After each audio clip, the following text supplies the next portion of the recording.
Great Aussie Hike acknowledges the traditional owners of the country throughout Australia and recognise their continuing connection to land, waters and culture. We pay our respects to their elders past, present and emerging, especially the peoples of Dja Dja Wurrung, who are the traditional custodians of the land on which we will walk on.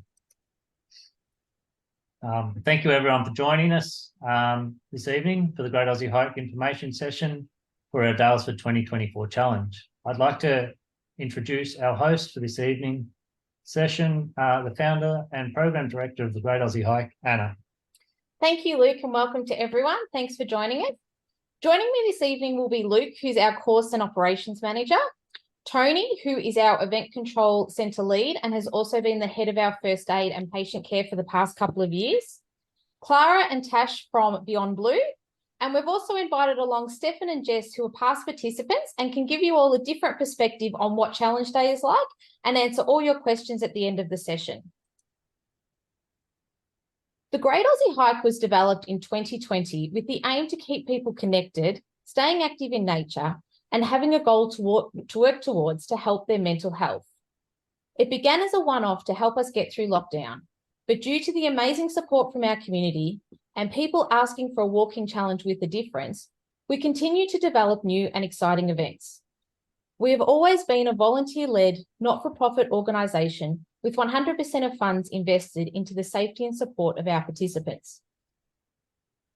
The Great Aussie Hike embraces the great Aussie spirit of mates looking after each other. Our primary aim is for all our participants to develop a range of new habits that ultimately strengthen your mental health. We want the impact of your involvement to give you a toolbox of skills that you can use long after you've crossed the finish line. Whether it be developing the habit of moving your body each day in nature, increasing the number of glasses of water you drink each day, learning a new breathing technique that can help you through a tough moment in the future, or understanding how helping others can help you, completing the Great Aussie Hike Challenge will strengthen both your physical and mental well-being. And having a goal is one of the best ways to help create these new habits. This goal begins when you take the first step by registering and locking in a date and a distance to work towards, or in our case, we walk towards that.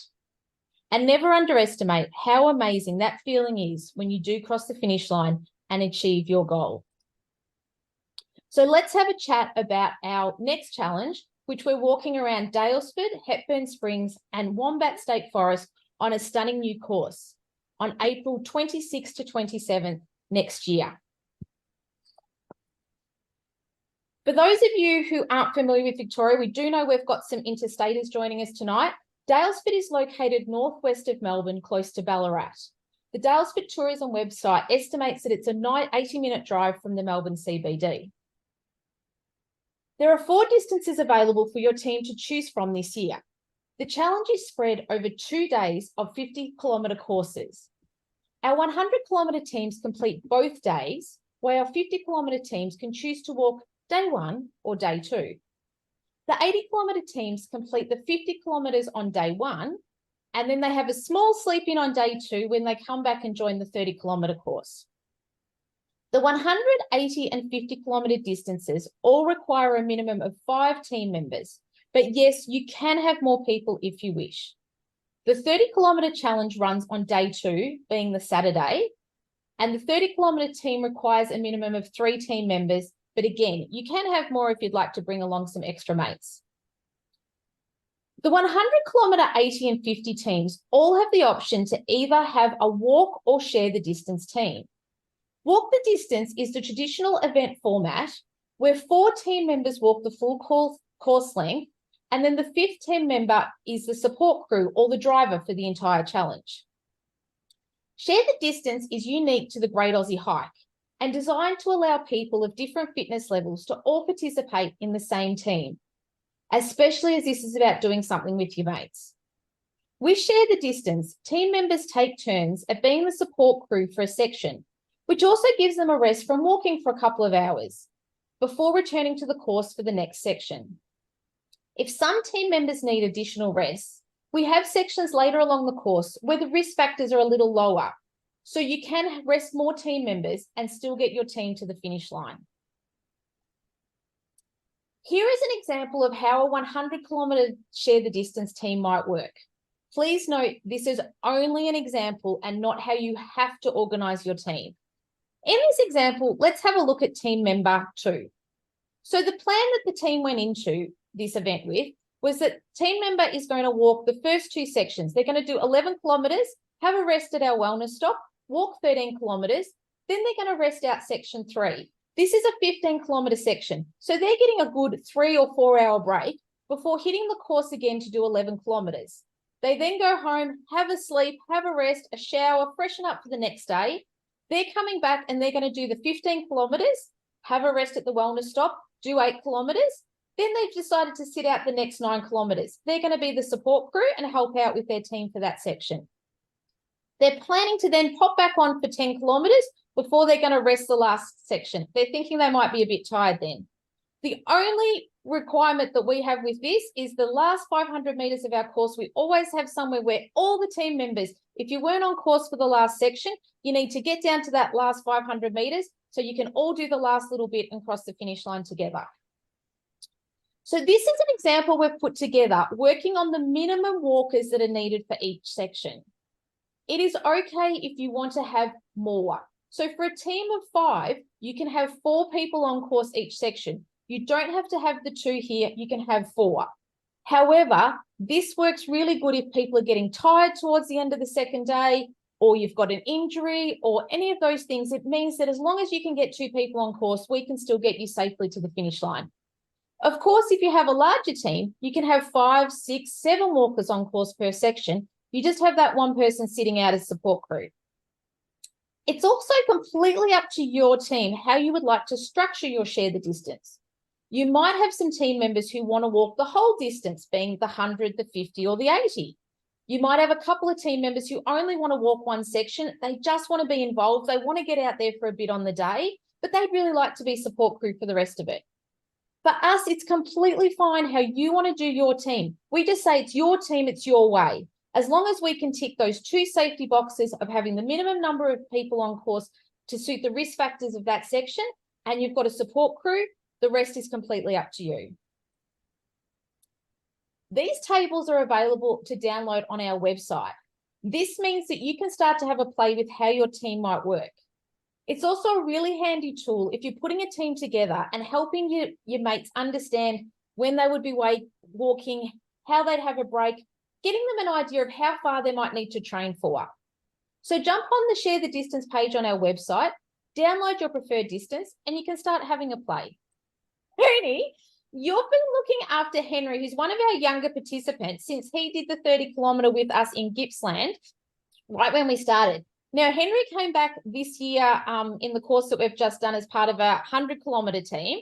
Can you tell us a little bit about how he was able to do that as only 13 years old using the Share the Distance option?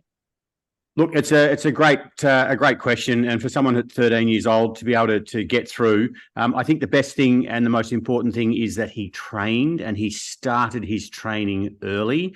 But he also had a plan to only do 20 kilometres a day. Now, he blew that out of the water and did really, really well. But as part of our training program that we offer all of our participants, he utilised what we had both on course and also prior. But he had regular rests and sat out when me as the medic on course actually said, "Dude, you're looking a little bit worse for wear. How about you sit out and use that share the distance?" So he did really, really well with that. And especially with the Mornington course, we had that big climb up Arthur's Seat. So he sat out that section and didn't wear himself out. Yeah, absolutely. Absolutely. Yeah. And there are some challenging parts in Daylesford at probably the start of the hike.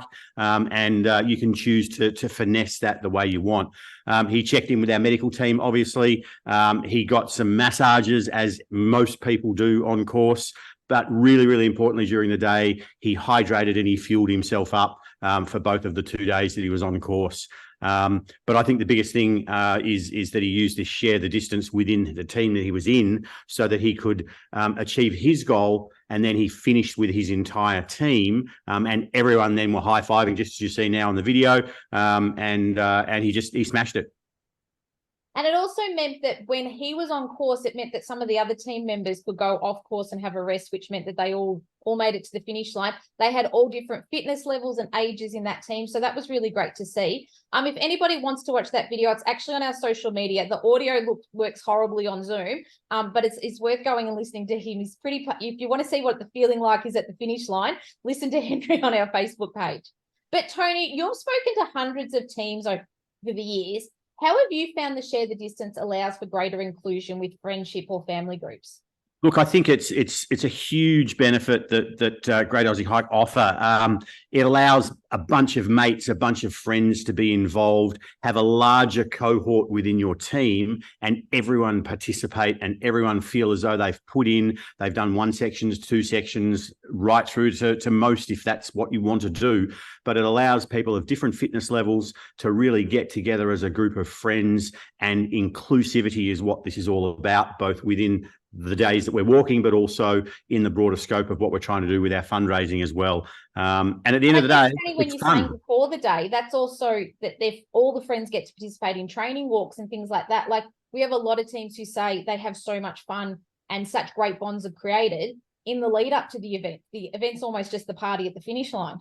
Absolutely. And of course, with training, not everyone's available on the same day. So if you've got a larger team, you can go out and train with 2 or 3 people on this day, a different 2 or 3 people the next weekend. So it works really, really well to have a potentially larger team and everyone gets a break. Thanks heaps, Tony. I'd now like to call on one of our past participants, Jess, from Escaping Your Comfort Zone. Thanks for joining us tonight, Jess. Now, the first year you and your teammates participated, you did our 30-kilometre challenge. That was in 2021. The next year you moved to a 50-kilometre Share the Distance team. And then this year you've signed up a team in both the 30 kilometres and the 50-kilometre Share the Distance. Can you tell us a bit about what you see as the differences and the positives, and why you've decided to do your teams this way this year as someone who's actually done this Share the Distance and a straight 30? Thanks, Anna. Look, I, first of all, love the Great Aussie Hike, love everything that it stands for. So our 30 team the first year was amazing. We all really had a fabulous time.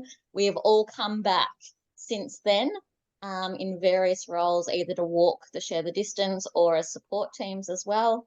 So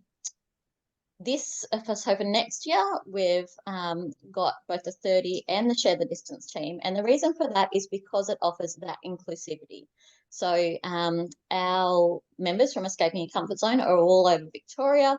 So it means often we don't get a chance to train together, but we connect through Zooms and things like that. But it also allows different levels of ability to be involved and all get the same sense of pride of completing the event. So we really stress that it doesn't matter if you walk 10Ks or 50Ks, it's all a team approach and everybody helps get the team across the finish line.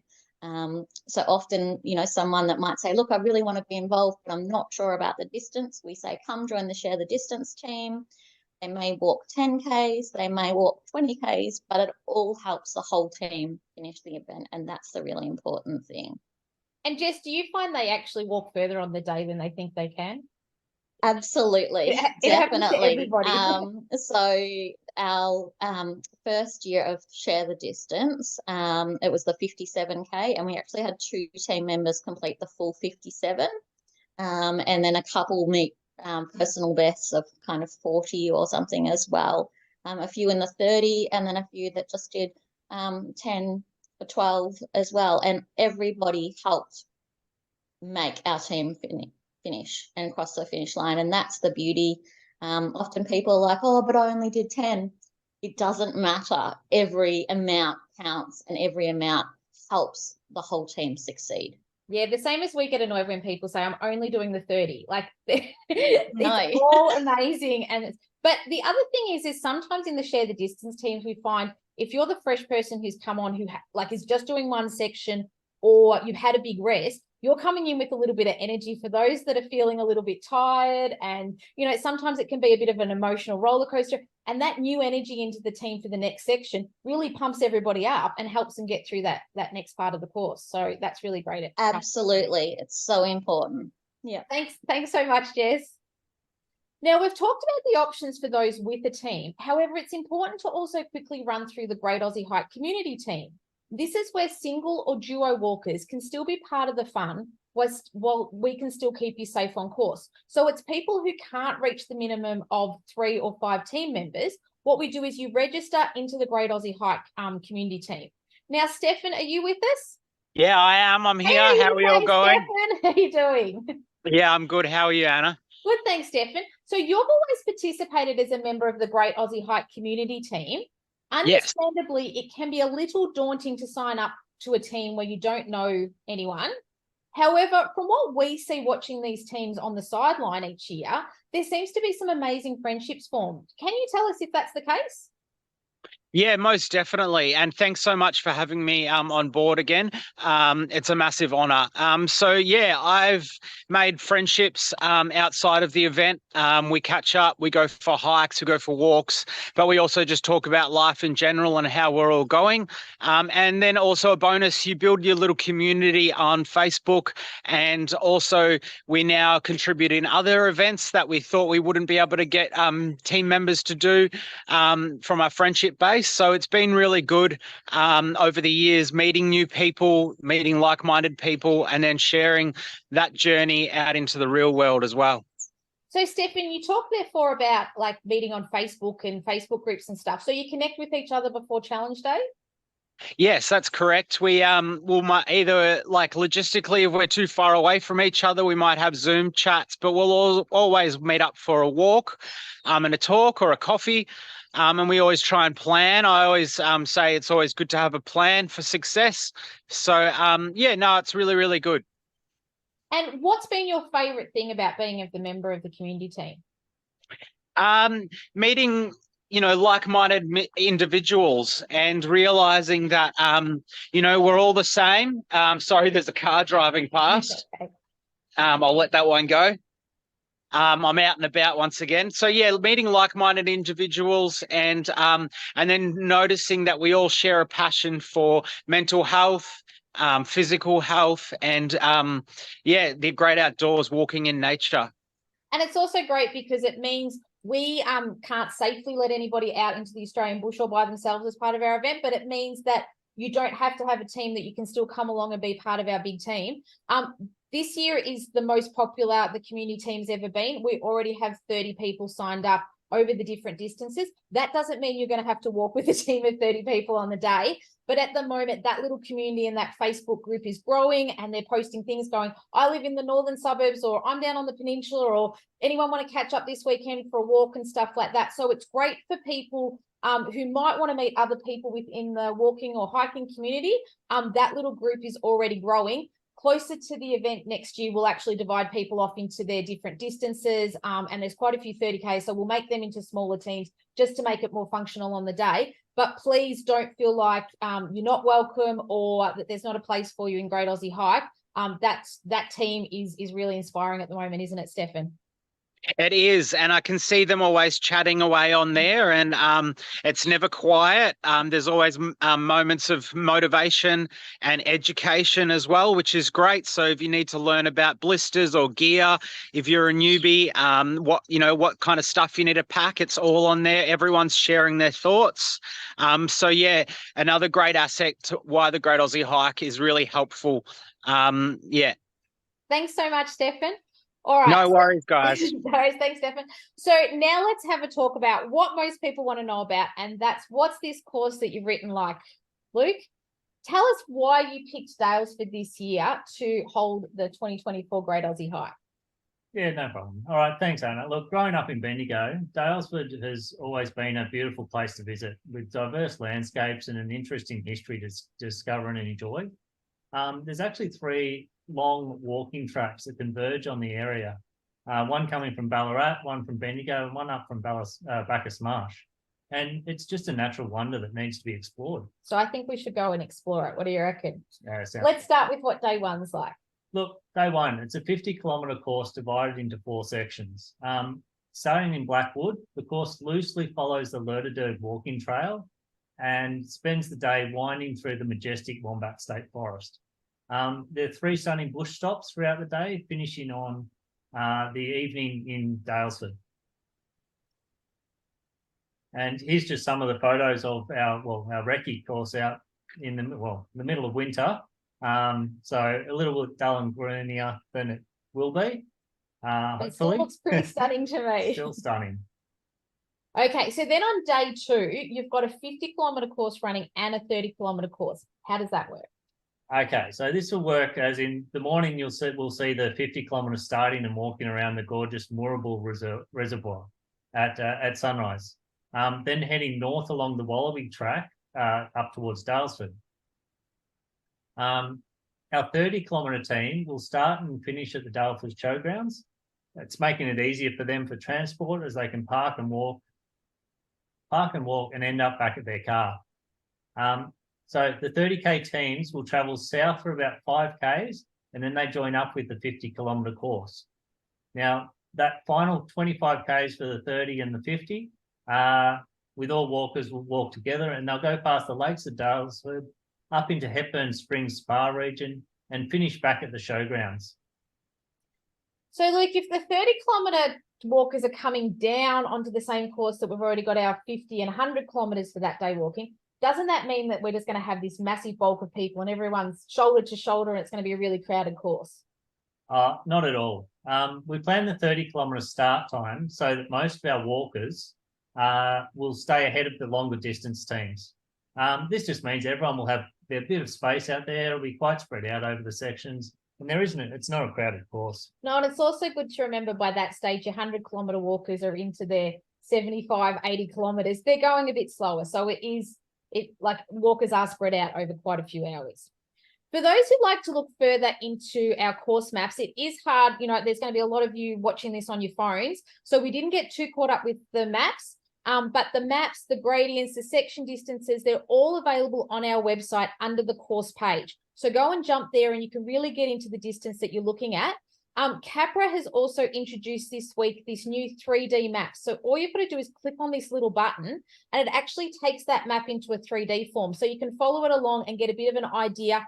I personally find gradient maps very hard to read because you've really got to focus on what these numbers are down the side here. So, for example, our 30-kilometre course is relatively flat, but it looks really up and down because I think, is it only like a 75 or 80 It's metre? not a lot. It's not much because they've really zoomed in on it. So once you get on the 3D map, then you can really go and have a good look and go, yep, that looks much more, that looks quite, not as scary as what these ones do. So, Luke, the one burning question that everyone has is how hard is this course? Look, whenever I'm out there looking at these courses and trying to prepare these courses, going through my mind is, could my 68-year-old mother walk this part or get up this hill? Okay. So you're not saying she's walked the whole 100 Ks. You're just like, there's a bit of an incline. Can she get up that? That's right. Yeah. So we more focus on the challenge being the distance you walk rather than throwing lots of curveballs at you along the way. Can you tell us a bit about what types of surfaces the teams will be walking on? Oh, look, the majority of the hike is in the bush. So you're on bush tracks and fire trails. There are a few places where we are on paths as we transition between bush sections. When you're on a footpath, it is walking through the historical township of Daylesford. So not really a bad place to actually be. No, I think no one will complain about walking through Daylesford. No, not at all. So it also says on the website that the course is subject to change. What does that mean? Can I sign up and then you go and change the course and make it harder? Look, due to the challenge being held in nature, we can't predict what is going to happen between now and then. So we may need to change the course if there has been something that has made it really unsafe to walk on. Like a big storm storm, trees down, water gushing, we don't know. We will not be making the course harder. In this situation, we'll just be making it possible. There's also some of our favourite tracks around Daylesford that are currently closed to the public. If these reopen by April, we'll move the sections over to that area just to make it a better experience for everyone. I know there's one particular one that you're frequently emailing the poor parks lady in Hepburn Springs to say, have you opened it yet? Have you opened it yet? I might be annoying her a little bit too much. Well, maybe she'll open it for us. Get those repairs done. All right, so between each of the sections are our wellness stops. At other events, these are commonly referred to as a checkpoint or a rest stop or an aid station. So Tony, out of all of us, you're the one who spent the most amount of time at wellness stops caring for all of our wonderful walkers.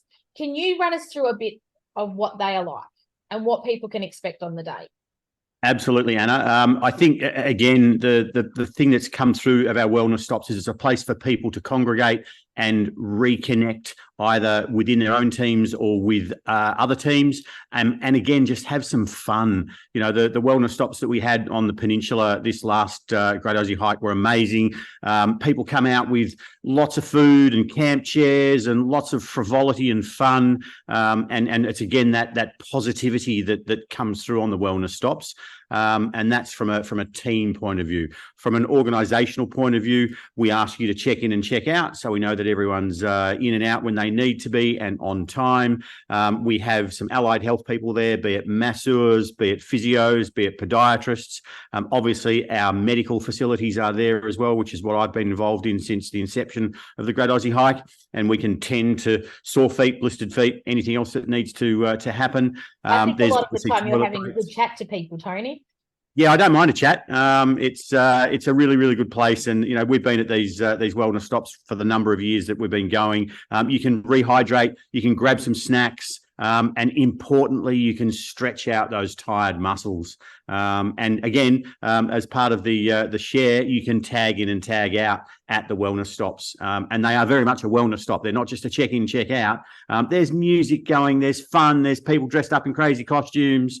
It's really just a very positive environment, especially day two, when people may be hurting a little bit, to see that wellness stop just over in the distance, and people just get a really, really big buzz out of it. So Tony, are all the wellness stops, like if I'm on 100 kilometres 2 days, is every wellness stop going to be the same size and the same experience? No, absolutely not. That's and I have not walked the course yet because I've been on a ship in the Kimberleys for the past 6 months. But they're all very different. You can see that we have some that are much larger than others. We have some that are treed. We have some that are a bit more open. But at the end of the day, it's all about the congregation of our competitors and our people involved, along with obviously the staff that are involved. And we're out there just to have as much fun and engage with everyone on the course, just like all the competitors are as well. And I think what's great as well is we tend to have two wellness stop crews, and they leapfrog down the course. So you might see them at wellness stop 1, and then they're going to check in with you on wellness stop 3, and then wellness stop 5 the other day. And because we're not a massive event, you get to know them, they get to know you. They're like, hey, Tony, how you going? How's that today? You know, all that sort of stuff. I often see you at the first stop on the second day, and you go straight up to people and you're like, how did that pull up today? How did you go last night? All that kind of stuff, following up from conversations. So I think that's a really special thing about our wellness stops as well. Definitely. Yeah, absolutely. They're very much a positive place for people to really just congregate and just get through the 2 days if you're doing the 2 days. Thanks, Tony. Now, most importantly, how are you going to prepare to do one of these distances? So when you sign up, we have quite a large toolkit of resources to help make sure that you're challenge day ready. We have 2 training programs. There's basically a before Christmas and an after Christmas one. It just means this is the time everyone's registering. So it's a bit more generic, this one now, because we don't want anyone to miss out on too much serious stuff if they're registering. And then after Christmas, once you're in the new year and into your little fitness buzz, that's when it starts getting really serious. We do have different levels as well. So there is a beginner program, an intermediate and an advanced option to choose from, depending on what distance you're going to do and what's your starting level. So the beginner program actually starts with taking a 20-minute walk on day 1. So you don't have to be super fit or an elite athlete or anything like that all ready to be signed up. We've got everything there so that you can start over a 5-month period and go from 0Ks to 30Ks. So the training programs will include your walking program. We have a strengthening program that's really important for you to do. It's about 10 to 15 minutes of just some basic exercises you can do in your own house, but you would be shocked at how much doing that 2 or 3 times a week really sets you up in a great place to have a good challenge day experience. There's also stretching advice, hydration. I think people don't realize how important good hydration is for good mental health. So Definitely. That's something we really harp on about. There's talking topics with your teammates. There's daily mindfulness activities. You also, as soon as you register, you get access through to your dashboard, which has your training and your fundraising access. This is where you can set yourself goals and log all your walks. It's a really important thing to do is even if you go for a 1 kilometre walk, log it. If you've got Strava, it automatically logs through from your Strava. You don't have to go in and do anything. But all those little walks accumulate over time. You jump back in 3 weeks later and you're like, oh, wow, I've walked that far. It's such a great motivation and such a great way to keep you training and feeling really great. You're getting that positive reinforcement just from yourself. Yeah, but also for your teammates. Because you're seeing what each other's doing as well. A lot of teams, that's a great motivation, is trying to keep up with your teammates. We have lots of advice on gear, plus we're collecting lots of lovely promo codes to help you get discounts for anything that you need to grab. And then starting in January is when our community sports support really increases. So we run a very extensive how to prepare workshop on Zoom at the end of January. And this is where we have an expert panel. It goes for about 90 minutes, but we cover every possible thing, whether how to avoid blisters, to what you should eat on the day, to how to pack a first aid kit, like every possible thing is covered. So you're 100% ready to go. Then we also do a challenge day and safety briefing in April. So that's when we sit down and go, okay, this is all the stuff you should bring with you. This is what time you need to turn up. This is where you need to go. This is how to stay safe on course, all those kind of things. We run through all that. So you don't have to worry about any of that. This year, we're also introducing a series of short info sessions that are currently being recorded.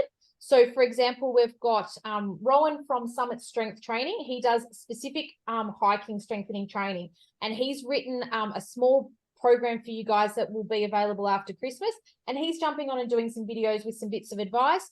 We've got the hiking physio is making some little videos for us. So there's going to be heaps of advice and help for you, just all sitting there, and then you can just grab whatever suits you and what you need to get. Yeah. We've also got a Facebook group, which is different from the community team one, but this is our large one. And this is where you can connect with past participants and other teammates, and especially closer to the event, everyone starts uploading their training walks and all that stuff, which is great.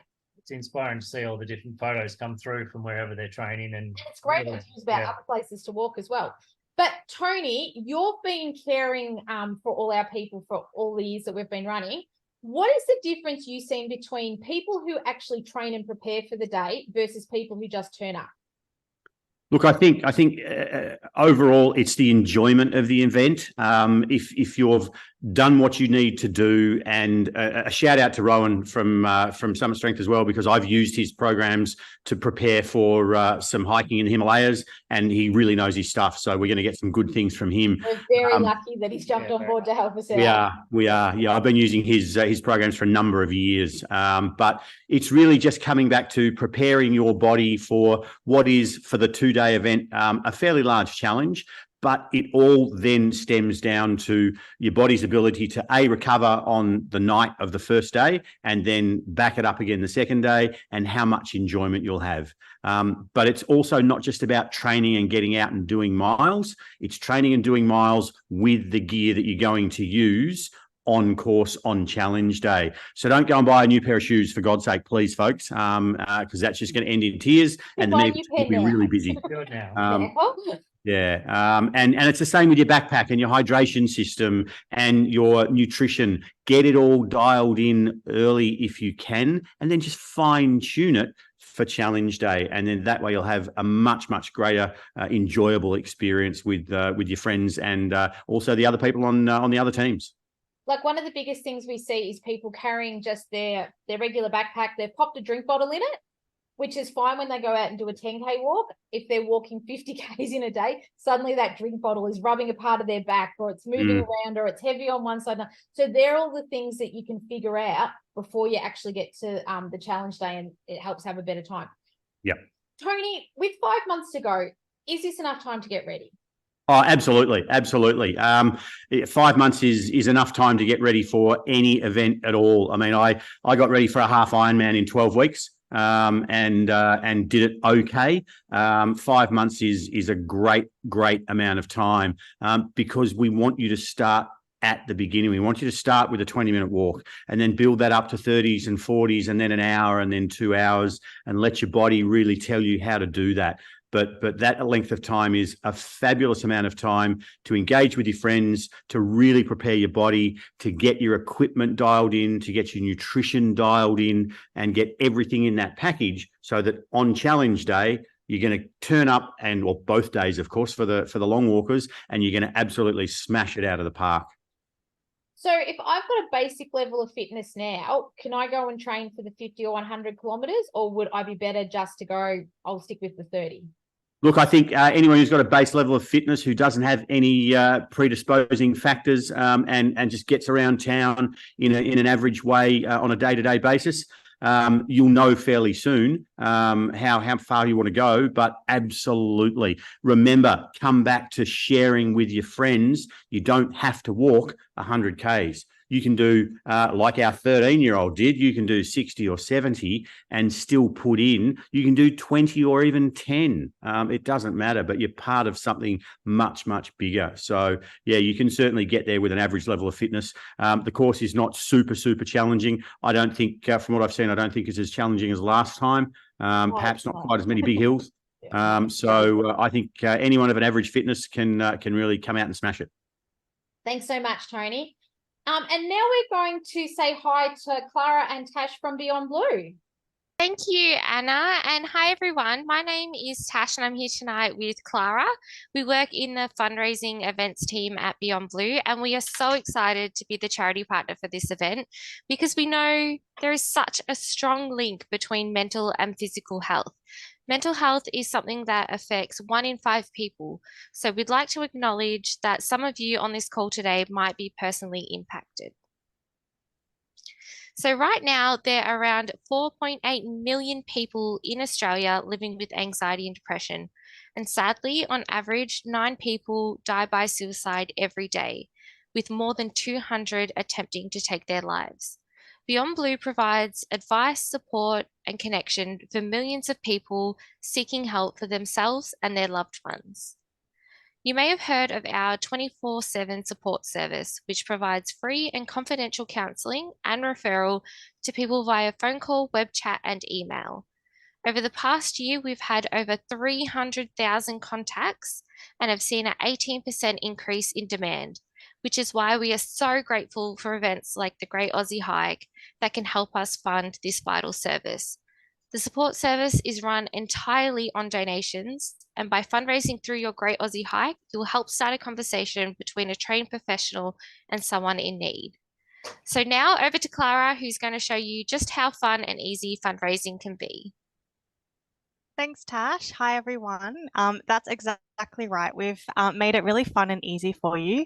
And every dollar counts, no matter how big or small. So when you register for the Great Aussie Hike, we'll automatically set you up with a fundraising page, which your networks can easily donate to. It's simple and easy to use, and you can personalize it how you want. So you can add your own picture in there and add your personal connection to the cause. We have a fantastic range of fundraising resources for you, which you can easily download and it'll help you along the way. So you'll see social media banners, email signatures, printable posters, a personal QR code, and a fundraising guide that's full of tips and ideas if you're someone who likes to put on events like these. And finally, as well, we have some really fun goodies for you. So when you raise $50 or more, you'll receive a Beyond Blue singlet. And if you raise $500 or more, you'll receive an event day pack, which includes a bottle, cap, and other really fun things. And you can use these for your training days as well. So as you can see, fundraising can be super fun and easy, and you'd be actually quite surprised at how many people would want to support you and this important cause. So yeah, thank you so much, and we hope to see you next year at the Great Aussie Hike supporting Beyond Blue. Thanks, Anna.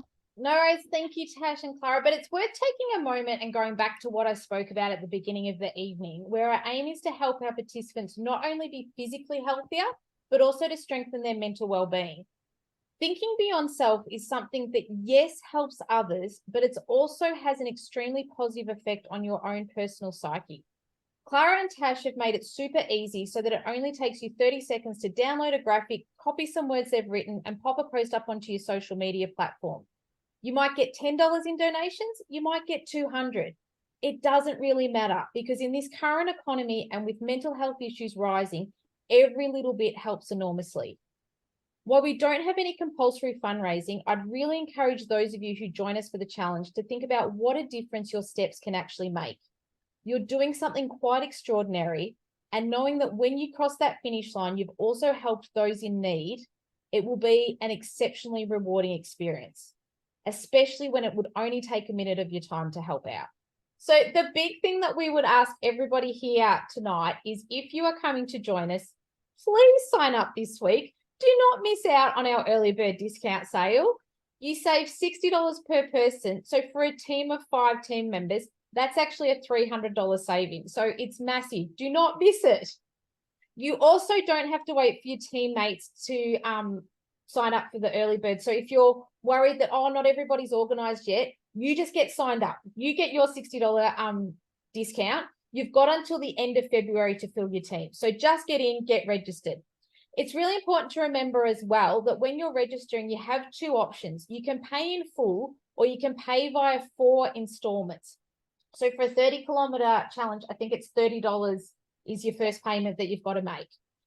Just make sure that when you go to the register page, if you need to click on the orange installment button, if you go the wrong way, we can't undo it and then put you back on the installment. So please make sure it's a big orange button on the page. Click on that, sign up for the installments, and then you actually get full access to all your dashboard resources, everything like that straight away.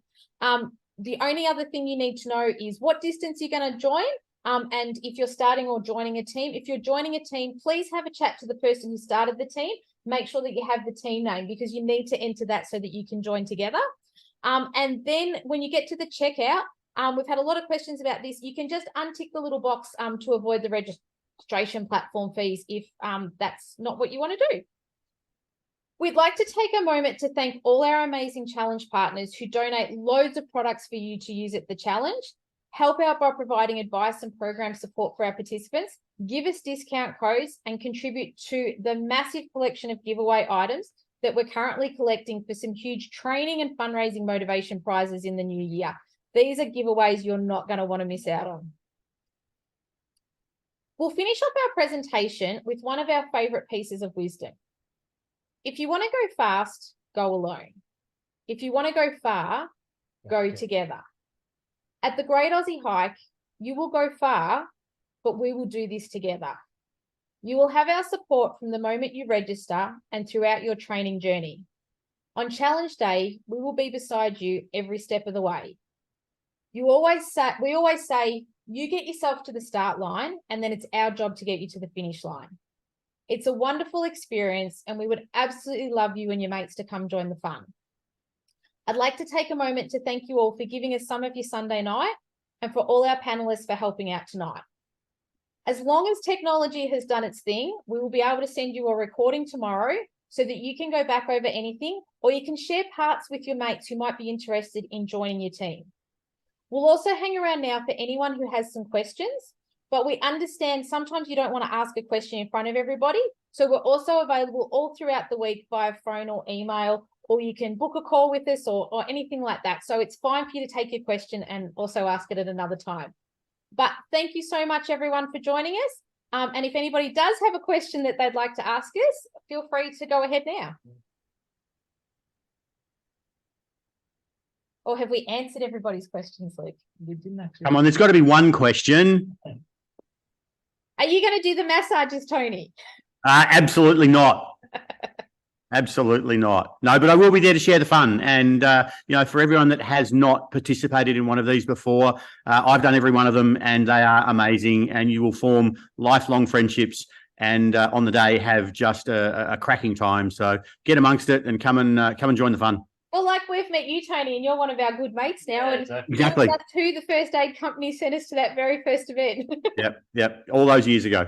Yep. So, no, get amongst it. Lee, we've got Lee on the call. She's one of the team leaders for the community team. She's looking forward to meeting the hikers, and I think she's looking forward to some more people joining her team. Oh, yeah, definitely. I think we're just getting lots of messages lovely. coming through saying thank you. So thank you, everybody, as well. Oh, that's good. But if that, we don't have any questions. But again, we also know that our inbox will be very full in the morning with all the questions. So we'll get back to you as soon as we can. So thank you so much, everybody. And we really, oh, hold on. If you only have 2 people for the 30-kilometre team, are there any other people that can join? Yes. So what we say is go and join the community team. And then that's when next year there'll be other people in that team, and you might have already gone out and met some people in your area and done a training walk, and then you're like, hey, this is going to be our little threesome, and we'll separate them. Yeah, work together there. Yep. Amanda, yes, if you can't fill your team, we can put you over in the community team. That's not a problem at all. No. So that's why we don't divide up the community team just now, because people come in and out. There'll be other people who join the community team and get join their own team. So yeah, it's just we get everybody together so that you can start training, start having fun, having that support still of a team, and then we work out all the logistics much closer to the day. How far apart are the rest stops? They're all different lengths. So if you go back onto our course page, or I think it's too hard for me to bring up now, it's the section distance. So when we say the section, then in between each of those sections is when there's a wellness stop. So the longest one is 15. Like 15 I think the first one on both days is 15 Ks, just because we're so remote and there's nowhere. It's not just about us finding somewhere to build a wellness stop. We've got to have parking available for, which in the bush is tricky for your support crew to get in. But the lowest ones towards the end of the end of the second day, they're like 8, 9, 10 Ks. So I'm just going to jump in. Jans has asked a question about, can we have more than one support person? So absolutely. And again, it just depends whether you walk or share the distance and that, but that's one, just if you've got a specific idea, this is how we want our team, just send us an email and then we can sort it out. And Amanda, same thing. Yeah. More than 3 is no problem in 30K. So yes, you can have as many people in the 30Ks as you want. If you start, like some workplaces get really big teams, we suggest they divide them into 2, just because if you're trying to walk 20 people at the same pace, that doesn't work. We're getting a question, how do I join the community team? Go through the regular registration process, and when it says start or join a team, go join a team and type in GAH Community Team. The team name is actually listed there above the join the team. So you've just got to copy it, enter it, and you're straight into it. Did we miss another question there? Just getting back to with the extra support crew people, that's where we just need you to talk to us, just because we can't have you having 3 or 4 support crew vehicles at those bush stops. So you might have 2 mates that are going to be support, but as long as they're coming in one car. So that's where it's just those little things to have a bit of a chat with us to make sure that we can before the day. Lucky, we were just about to hang up. Yeah. Just looking. How's that going, Jess? I can see you scrolling. Yeah, no, I think you've covered everyone. Can I just say as well, for those that are a bit hesitant, the support that you guys provide on the day and the encouragement and the buggy that you drive around, and, you know, you really make it a positive environment to be a part of, is really important as well. And one of the things that I love most about the day as well. The fun buggy is there for fun and to get you through those last couple of sections, and it may be full of lollies and some fun music and stuff like that. But it also, the primary purpose of it is if you're out there and you're really struggling towards the end, you're more than welcome to get into the fun buggy with us for a couple of kilometres, have a bit of a rest. You may need to hand out some stuff as you go in. As you go, get on the megaphone and cheer other people. But then all we do is we just drive around the course till we find your teammates and you can jump back out again. It is not a strict event where if you go off course for a couple of Ks, you get disqualified or anything like that. It's our goal is to get you to the finish line. If you need to jump in the fun buggy for a minute, that's great. Not a problem at all. Our main aim is to get everyone to the finish line, and that's because we want that. Again, if it's for mental health, we want you to get that boost crossing that finish line, and that's it does wonderful things for your mental health to cross that finish line with your mates. It does. Yeah, you'll never forget it, folks. No, coming up and, you know, having everyone cheer and clap for you as you finish the line can be quite emotional as well. Yeah. You know, knowing that you've achieved what you set out to as well. The biggest thing we suggest with the finish line is don't be one of those fast walkers that finish in the first 2 or 3, because there's nobody at the finish line to cheer you home. Go a bit slower, because then we've got quite the crowd there. Like, Jess, you've had some pretty big rah-rahs as you guys have come over the line. I remember the very first one we did in Gippsland, most teams stayed because it was very small and we were doing it during COVID. And we always said the loudest cheer was for the team that came last, and there's not many events that's the case. So Yeah. there's you don't want to go too fast. So Brendan, you've just put up a question. What happens if you join the community team, then later on find enough people to create your own team? That's not an issue. You just get in contact with us and we can separate you. We just click a out couple of that way. buttons and we move you into So, a different team. Yeah, so Yep. not an issue doing it that way. But it's great for anybody who doesn't have a team yet that you've got that support around you as a team. But yeah, we have people coming in and out. People that are not receiving emails, if you're with a Hotmail or a Gmail or a Yahoo, they are super, super hard for anybody to kind of get large email accounts through. So the best thing to do is to check your junk mail. And there's usually something that says not junk. Once you click our emails aren't junk, it will put them into your inbox and then everything else can get through.